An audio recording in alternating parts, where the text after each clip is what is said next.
All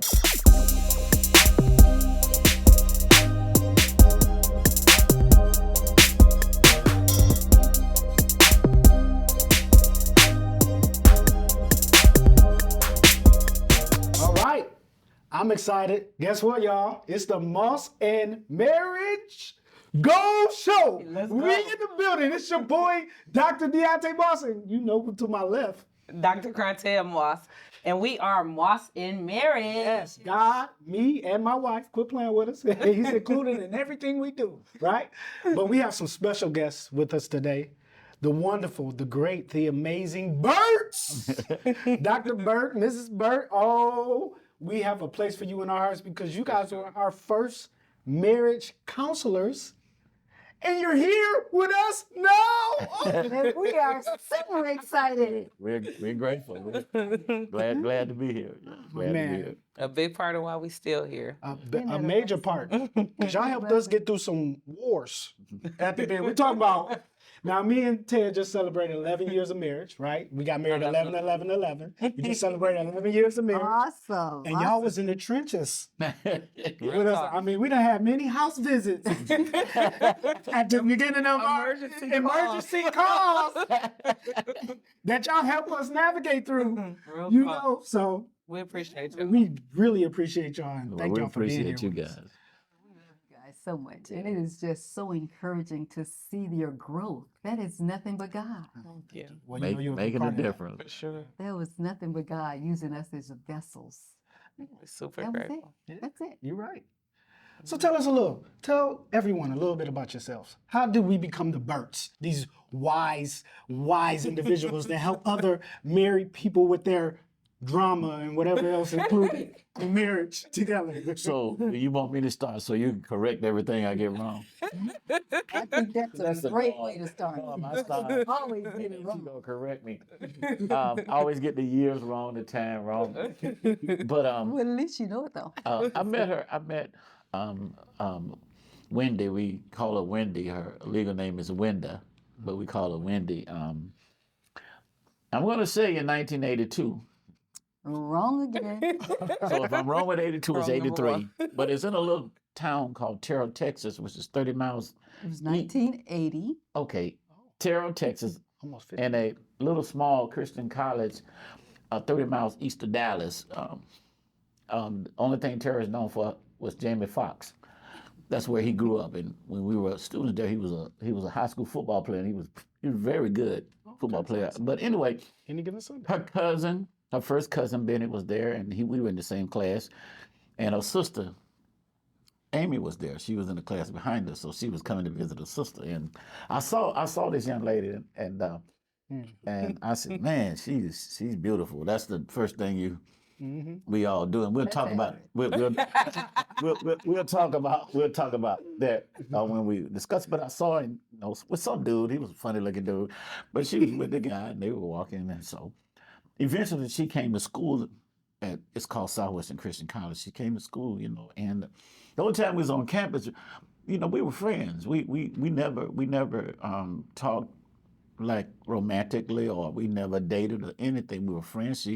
I had a friend who's preaching now from Florida, and I'm a Florida boy. He lived for Wendy. He loved Wendy, but she wasn't that really interested in him. But she had like most people that go to college, they got somebody back home, but she didn't come back the second year. She stayed home, and we started writing and talking, and it's just from naturally communicating. I had an affinity toward her, and just naturally communicating, and that we began to build a relationship. And I went to a graduate school for 1 year in Memphis, and I'll never forget this. I caught the bus, because we didn't have a whole lot of money, Trailways bus at that time. And I rode from Jacksonville, Florida, and I'm going to Memphis. But I stopped in Oxford, Mississippi, which is North Mississippi, about, 50 miles, 45 miles from Memphis, something like that. And I was going to stay for a few days and then go visit the campus to go to school. And my friend Benny, who's her first cousin that was in my class, his mother opened her home to me. My wife is a country girl when you out in the country. As a matter of fact, when I first went out in the country, going down that long dark road, there were no lights. I don't know. I didn't know where I was, but I stayed with her aunt And I visit Winda every day. I never made it to Harding in Memphis. I went back home without making it to the school, but I went to the school. And so, but that time that I spent there, it was rewarding. We talked. She's a daddy's girl. He's a pretty tough fellow. He didn't care for me being around, to tell you the truth. But I came around, and then I went to Harding, and from that point on, we built the relationship. Now, do you want to pick it up from there? Was he accurate? Bits and pieces of it was accurate. So he's accurate to the point where we did meet at Southwestern Christian College. He's accurate in the point that I did not date him on campus because he was a ministerial student. She didn't want to preach. She didn't want to have a relationship with a preacher. And I did not see myself dating a minister, nor did I see myself marrying a minister. That was not my calling, in my opinion. So we did not date at that point, and then he did come to Oxford. As a matter of fact, I found out that he had been stalking me on campus. Usually how successful marriages you start. know, No, he had been stalking me on campus. Watching her, you know. Stalking. He had been stalking me. He knew everything. He knew everybody I ever dated on that campus. And I'm like, how did you know all that? So he had been stalking me. That's stalking. That's not watching, that's stalking. Okay. So the whole time I was on campus, he had been stalking me. So therefore, when he came to Oxford, which is my hometown, when he was actually supposed to be visiting grad school, he actually made it a very convenient stop to visit my cousin, whom he said he was visiting, which really was just a convenient stop. So he did not go visit the campus. So he's right about that. So I actually got to know him for him outside of his profession. So I got to know that he was really a nice guy. And so, I was able to separate his professional ministry to know that he was really a nice guy. And no, my dad didn't like him. And my dad did not care that he was in ministry, and he made that very clear. He said he did not care that he was a minister of the gospel. This was his daughter, and he just wanted to make sure that his daughter was well taken care of, and she was treated right. And really what I found out was Rob was just a good guy, and he treated me well. And one of the things is, because we are a sum total of everything we've experienced, I was guarded. I was very guarded. So it didn't matter to me that Rob was in ministry and he loved the Lord.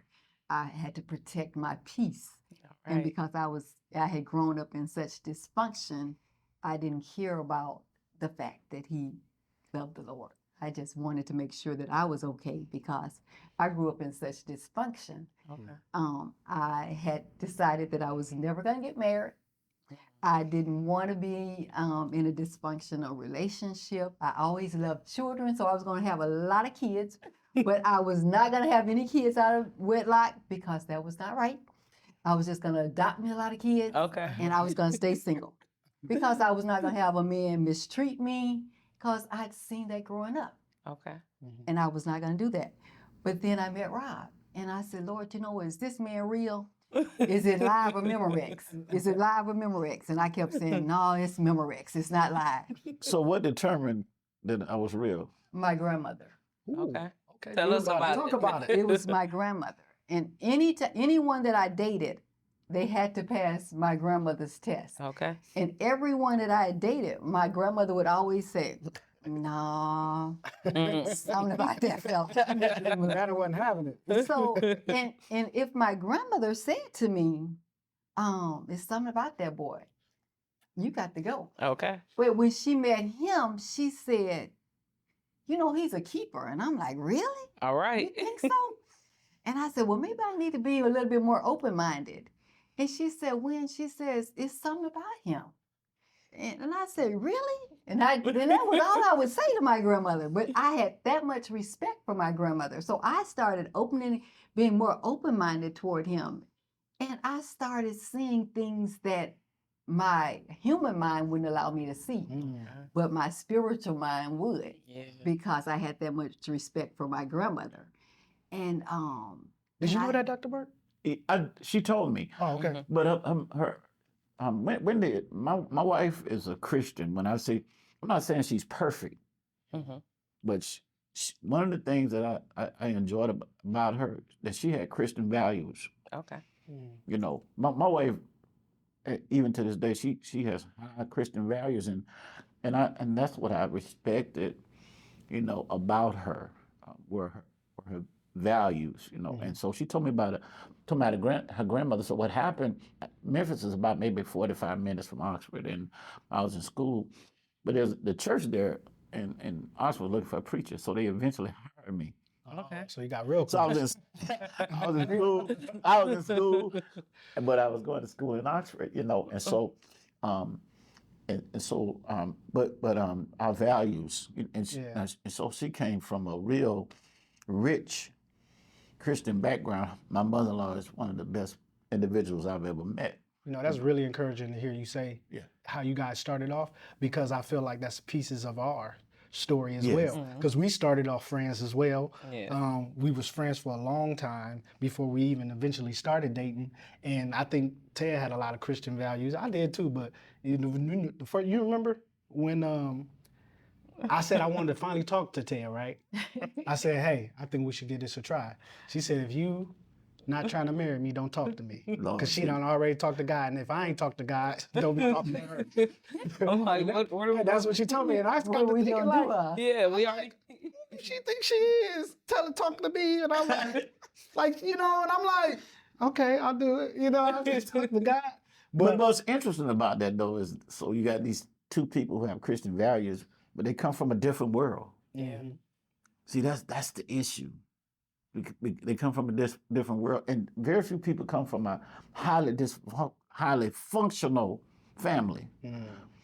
Very few people come, but you learn from your family. Yeah. She learned certain things. She saw certain things. I learned certain things, and I saw certain things. And so, though you want to be together, you know, there's some realities that that challenges Yeah. this oneness. So what we did earlier was have certain principles. Mm-hmm. I had an apartment, but she never had a key, Okay. and she could never come to my apartment by herself. That's trouble in my way. Okay. You know what I'm saying? Oh, no, I get it. You can't come. You can't come to my apartment. Yeah. Right. That's the conversation we had. You know, that I think Wendy probably got a key to that apartment about 2 weeks before. I had a little cart and a little TV with an antenna in it. And I came home one day about 2 weeks before we were getting married, and I had a bedroom set, a living room set, mama. You know, but what I'm saying is, there are certain principles that you have to have early in a relationship. You know. Now those principles of doing right will always struggle. You'll always struggle with doing right. Nobody can sit around and say, I never struggle with doing right. And sometimes I succumb. Right. But at least you got to have those principles in place, because you come from two different worlds. You know, my father was a little 5'5" gangster. You know what I'm saying? Yeah, and he was meaner than a junkyard dog. And I'm from Jacksonville. And I'm from the hood in the city. My wife, daddy, is a 6'1" gangster from the country. Right. You know, and so we got these whole two different backgrounds trying to make it one. That's hard. Yeah. That's difficult. You know, there's no pie in the sky. Right. You know, but we, by the grace of God, we learned some things, and one of the things that I got from my education and my mentor at Southwestern was counseling. So we decided to have counseling. And what was so interesting about our situation is we talked all the time. We did. So we thought we knew everything before we went to premarital counseling. And then when we went to premarital counseling, we said, well, how do we miss that? How do we miss that? We talked about everything. Yeah. And then we went to Dr. Chapman. We were like, how do we miss that? How do we miss that? It was a revelation, you know. Like, So premarital counseling is so important when it comes to so many things, from financing to children to Religion. everything. Religion. everything.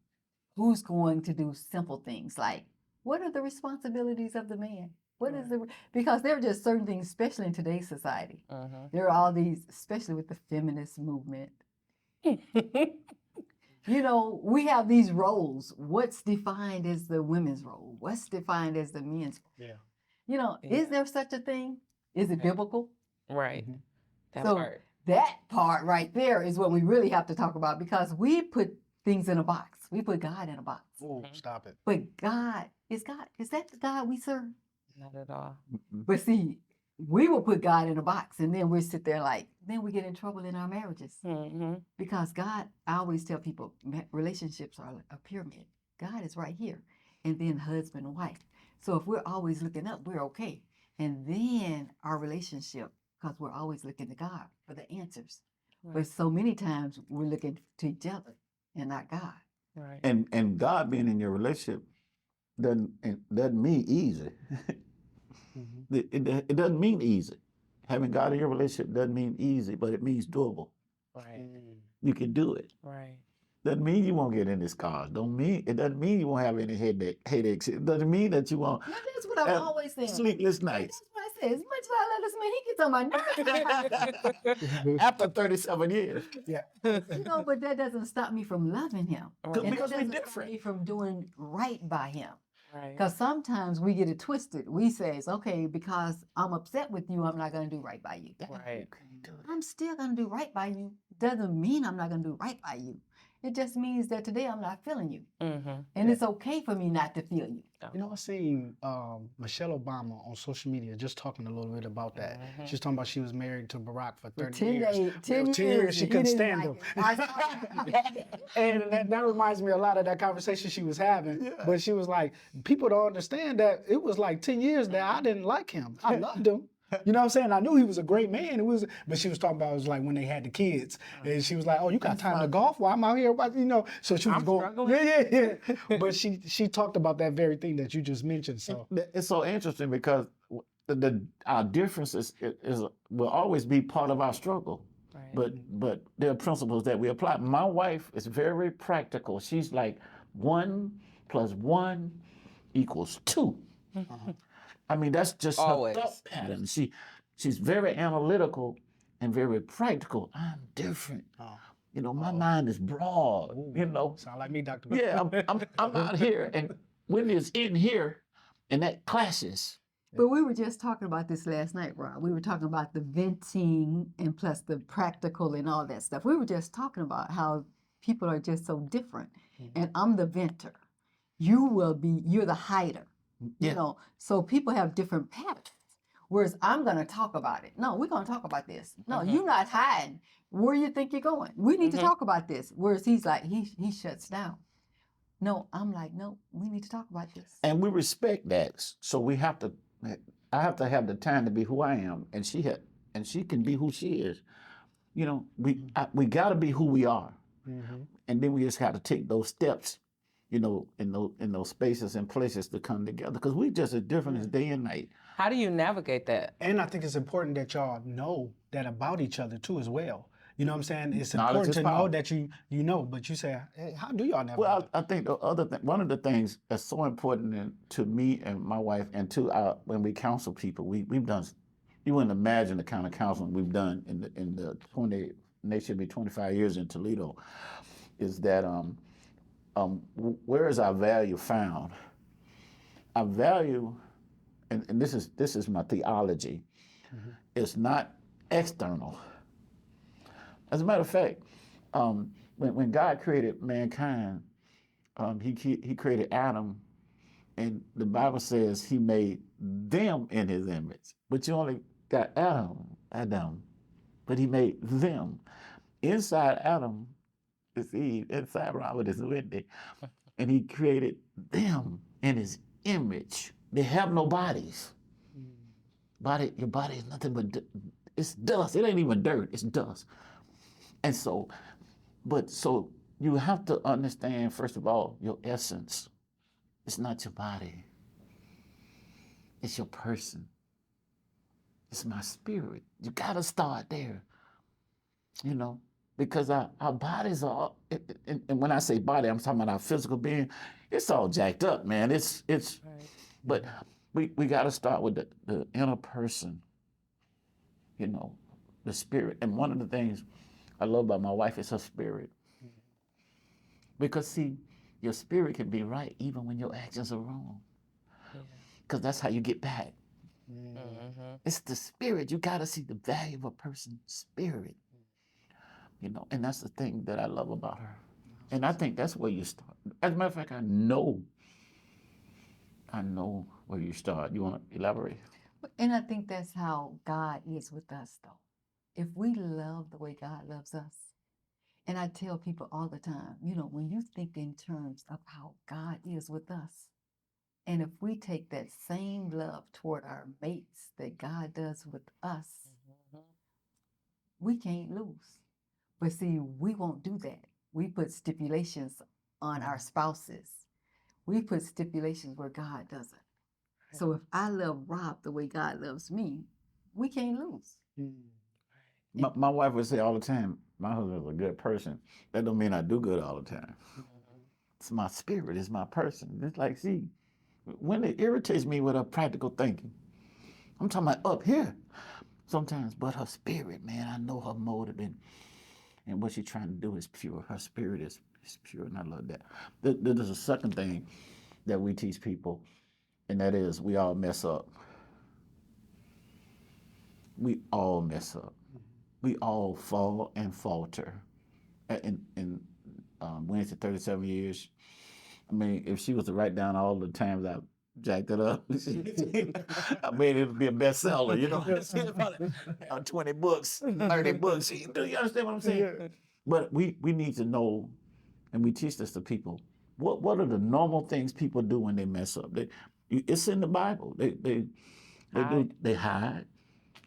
That's what Adam and Eve did. They covered up. Right. With fig leaves. And then they blame. They hide and blame. That's what you see when the guy in that story, when God comes, he said, "Well, who told y'all?" Well, Adam said, She that did. woman you gave me. She told me to eat it. So we started pointing fingers. And she was like the serpent. Yeah, and then she said, "No, the devil made it. It was the devil." You see what I'm saying? Yeah. So that's the second thing. Our spirit is where our value is, and we mess it up sometimes. I don't. If you're in a relationship with somebody and you expect that there are not going to be any mess ups, that's unrealistic. But I think what's so unique about my role with Rob is when I think about Adam and Eve, and I say this all the time when we're talking to couples, God put Adam to sleep. And when you think in terms of how the rib is placed, and we're always saying he took it from the side, but that rib, when you think medically, it's dimensional. So I cover him holistically, the front, the side, the back, holistically. It's not just his side. So we're roundedly. I cover this man just as he covered me. And that's the power of our relationship. So we cover each other. And that's what I think of in terms when I think of this man. So although he might get on my nerve, we get on each other's nerve, but we still cover each other. Yeah. I don't just say, yep, you left that toilet seat down again. You know what I'm saying? Why don't you use your own bathroom? You know what I'm saying? Yeah, she got my own bathroom. Things that will always irritate me, but that doesn't stop me from loving him unconditionally because I don't love him with strings attached. Right. I love him just as God loves me. And just as I mess up, he says, you know what? The blood keeps cleansing you. And that's how I look at it. And that's the third point, redemption. There has to be some redemption going on in relationships. That's forgiveness. And that's not always easy, but you gotta forgive because that's how you release stuff in your spirit. You can be angry and still forgive. You can be disappointed and still forgive. You release it from your spirit. That's the redemptive piece. It's all in Genesis 3:15. It's all gotta have some redemptive. We call When it just mentioned love and unconditional, that's one of our principles. That doesn't mean you don't have conditions, but you love. That is that I'm gonna love you. I can get angry. It may have to take a walk. May have to say a prayer, but I'm gonna love you. I said that I wanted my home to be a safe place for my wife. Anything goes on in the world, get to the crib because it's gonna be safe. Yeah. And even when I'm mad at her, it's safe. Yeah. I ain't gonna put my hands on her. You know what I'm saying? I'm not gonna deny her the necessities of life. I don't care what I'm feeling. You see? This is good. But that's the unconditional love. It says that this is gonna be a safe place. And redemption says that I accept who she is. I had to learn how to do it. Nobody taught us that. Nobody taught us how to love. Right. I was saying earlier, they teach us math, they teach us science. We get taught all that. Nobody teaches us how to love. That's something that we have to learn. And that's a part of our preparation. That's why we do premarital counseling. It's a part of our preparation to get married. Yeah. Because nobody teaches us that. You know, the world's so jacked up, messed up. Our families and all that all tore up. All of us. I don't care how it look in the public. Okay. Yeah, you know. Yeah, do you think every couple should have some type of premarital counseling? You want to answer that? Do I think they should? Yeah. I think it should be mandated. Agree. We wish it was a mandate. That's the only way you're gonna stay married, because I get tired of people saying, well, if it don't work out, I can always leave. You don't get married to leave. You get married because the marital relationship is a covenant. It's not a contract. It's a covenant relationship between you and God. A contract means you can tear it up. Right. I'm out of here. Right. Yeah. That's powerful. I think because again, part of the counseling that we do, it's just making you aware. Now, what you do with it is your choice. Yeah. And then one of the things we really dwell on is how to fill each other's tank. See, if your tank is full, you're not trying to go find someone else to fill it. Because I'm understanding Rob's love language is quality time, our words of affirmation, our giving of gifts, our acts of service. But if you're not getting what you need at home, guess what? Somebody else can come and whisper something in your ear and you falling for it. Then, it's too late. And I think that's one of the reasons why we love y'all so much, because y'all was there at a critical time for us. When we first got married, you know, we became instantly like this example of marriage in our family, because we want too many people in our families married. So when we decided to get together, we was like, oh, y'all married? Tell us about marriage. We like, we don't know about marriage. We ain't trying to figure it out ourselves. You know what I'm saying? So we was trying to navigate, trying to figure it out, trying to understand. So we started trying to find skills, tools, and all this stuff to make marriage work. But then we had y'all to sit out to help us navigate so much stuff. And that was such a blessing to us to figure out, you know, what we need, who we needed to be, and who we are in our marriages. So when you first met her, how was that? So when I met her, I first met her earlier. 12 years old. Okay. It's the first time I ever seen her. She moved up here with her mother and her grandmother. They moved up here because the Chrysler had moved from Wisconsin here. And I seen her at a swimming pool. She was with her little sister and her little brother. And I was at the swimming pool with my little sister and my two little sisters. So I seen her at the swimming pool. This is King Pool in Toledo, Ohio, right? I seen her at the swimming pool, and we just had a good old time splashing around, right? She asked me to kiss her underwater. That's the lie. That's the truth. That's the truth. I ain't no reason why. Right. And this is how I know it's her idea. This is how I know it's her idea. Because I can't swim. Now, we were splashing in the kiddie pool. She went to the deep end for that kiss. She didn't want nobody to see it.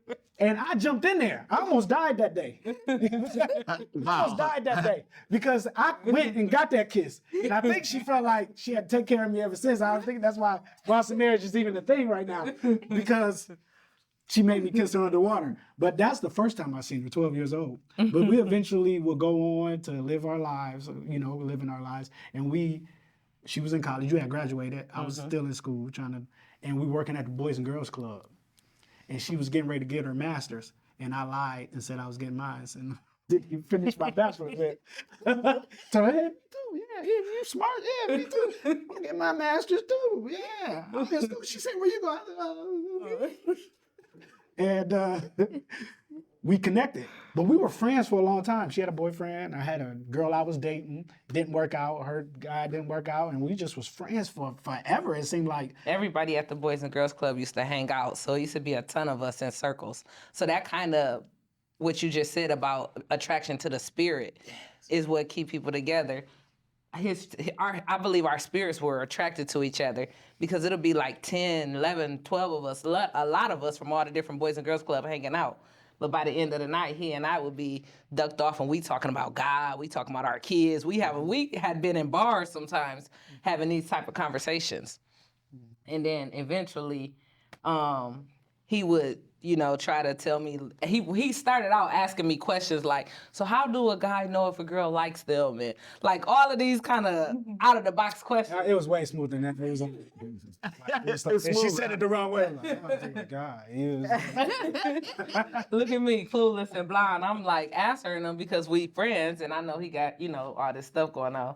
But then eventually he just stopped me. I think we were at the Christmas party for the Boys and Girls Club. It was cold. You should have been there. I was fire. He was like, he basically said something like he think that, we should date. And I was like, for what? Like, did God tell you that? Like, when I date somebody else, I'm planning on getting married. If God didn't tell you that, we already hang out every single day. What more do we need to do, And then he kind of sat with that, and I think it kind of like hit him like, what's she on? It hit him. He went away for a couple days or so, and then he came back and he was like, God told me. Accomplished. Well, see, my point is that's attraction. See, that's not love. Okay. That's attraction. When I saw I was attracted to her, that's not love. That's really not love. Look, most people get married because of what we want to call like. Wow. I like what I see. I like what I hear. I like what I feel. Yeah. I like this. I gotta have this dude. I gotta have this girl. Something I want, I gotta have her. I like her. But that transition into love, man, that's the work. Yeah. Yeah. Man, that's the work, and we tell people all the time. And so that means that unconditionally, I have to learn unconditionally how to love you. And that simply means that I've got to learn to accept the differences, Is that part of the transition into love? Yes. Accepting the differences. Yeah, you accept the differences. I don't know, subconsciously sometimes we want people to be like us so we can get along. Real talk. And when they not, you think something wrong with them. What's wrong with you? Man, my wife used to tell me all the time, "Hey, always late." I'm late. You know what I'm saying? I ain't like you. Yeah. I don't dot every I. I don't cross every T. Yeah. Sometimes my dot over here on this side when it ought to be on top. You know what I'm saying? My little cross T crooked. That's real. Yeah. So we fall in love with like. Yeah, we fall in love with like, but then love then becomes something that we have to learn. And so if it's gonna work, I gotta accept you unconditionally. That doesn't mean that I don't have some lines. Mm-hmm. That you can't be beating on me, and all that. No, but I gotta accept you unconditionally, and then I gotta learn how to forgive you. This is so good. This is why I love having y'all, because y'all Forgive got so me. much wisdom. I know you can't count the times you've forgiven me, huh? Well, you can't forget. You can't can't count? though. But I can't count the times I've forgiven you. No, that's it. I got a question for y'all. How, because I know you guys do a lot of marriage retreats, because Yes. we've been on some of your marriage retreats, right? And I remember one in particular, you had one called Naked, where everybody showed up naked, right? Yeah. Figuratively, not literally. I gotta explain that. But how important is it for married couples to be around other married couples? What's your degree in? Theology. Theology. What's your degree in? Education. So that's where y'all stop. Once you got your degree, that's where you stop your learning. No. Why? This is learning. Okay. So why didn't just in your profession, why didn't you stop your learning once you got your degree? Because it's still so much more to know, and the world is changing, the world is evolving, people are changing. So you answered your own question. Yeah, that's why. People who in their professional world, because you get a degree and you get a job for a reason, so you can make money and live and pay your bills, and then you try to put yourself in position to make more money and pay your bills and so you can enjoy some things in life. There's nothing wrong with that. Right. But why don't we do that in our marriages? Why don't we just stop and don't try to further educate ourselves? It's just like a baby. If a baby does not grow, what happens? It gets stuck at where they are. That's what happens with your relationship. If you do not further educate yourself in your marriage, that's what happens. And that's why retreats are so important. That's why it's good to have date nights. That's why it's good to get away by yourself sometimes. Sometimes people feel like they've got to always be with somebody else in their relationships. That's not good all the time. Sometimes you need to be by yourself with your spouse. It's not always good to be with someone else all the time. Sometimes you need to be with married couples so that you can enhance your marriage with other couples so that like-minded people can build on issues. What's really sad to me is when people feel like they've been married for so long that they have all the answers. Oh, man. I've been in situations where we've been at couple retreats and they will say, I've been married for 60 years. They don't even sleep in the same bed. What's wrong with that picture? Right. We've been at restaurants and we will watch couples and they've sat there for a whole hour and they don't even talk to each other. Don't even speak. What's wrong with that picture? Don't What kind of relationship is that? That's not healthy to me. But you brag about, I've been married 60 years. There's a difference between a healthy marriage and a healthy and unhealthy relationship. Tell us about it. I'm not going to be married to this man for 37 years and we don't have a conversation. Okay. My wife just told me the other night, I'm trying to talk to you and you on that phone. I want undivided. That's what you have to do. I need you didn't to get offended by that. I need you to look in my eyes and I need you to, do you understand the words that are coming out of my mouth? Okay. I need you to understand me. I need you to hear what I'm saying because that's the only way we're going to have a healthy relationship. It's not about, I think one of the worst things that's going on in society right now are these devices. They're too convenient and it's too distracting. That we need to put them down and have some quality time with our mates, even our children. It's taken away society. It's taken away our communication with each other. It's a babysitter for our kids. Right. I tell my grandkids, I'm talking to my grandbaby the other day, and he's looking at something. I said, baby, what are you doing? I'm playing a game. I said, call me back. Okay. Mimi, don't hang up the phone. I want to talk to you. I said, no, you don't. Okay. You want to play the game. So he puts the game down. He said, okay, Mimi, I'm ready. Okay. I need your undivided That's a attention. teaching moment. Yeah. That's And a boundary, like. yeah, but a lot of times we haven't been taught this kind of stuff because sometimes our parents didn't know it or our grandparents didn't know it. So that's why we educate ourselves. Because my wife just said something significant that I was thinking about. Your degree's in theology, mine is too. I got a earned doctorate. I earned mine, and I still don't know everything. I'm still always learning. Right. I'm still always reading. I'm still always discussing. So sometimes, after 37 years on Wednesday, we could think, oh, we know it. No, we don't. Okay. Because at 37 years in this marriage, she's not the same person she was at the first year. She's changed. And evolved, and that's the way it's supposed to be. Yeah. So as you are evolving, you still gotta be learning. You gotta be learning. You just learning stuff. And one thing I like about her, because we different, you know. Most people say that I think they figured that out. You've said that about 50 times tonight. well, my wife said I'm a hider, so you know I will be passive about things, and then when I get aggressive, I'm passive aggressive. Do you understand what I'm saying? Yeah. So, because I can be passive, you know, like, but then I become passive aggressive. But my wife is aggressive, you know, and that's how people see her.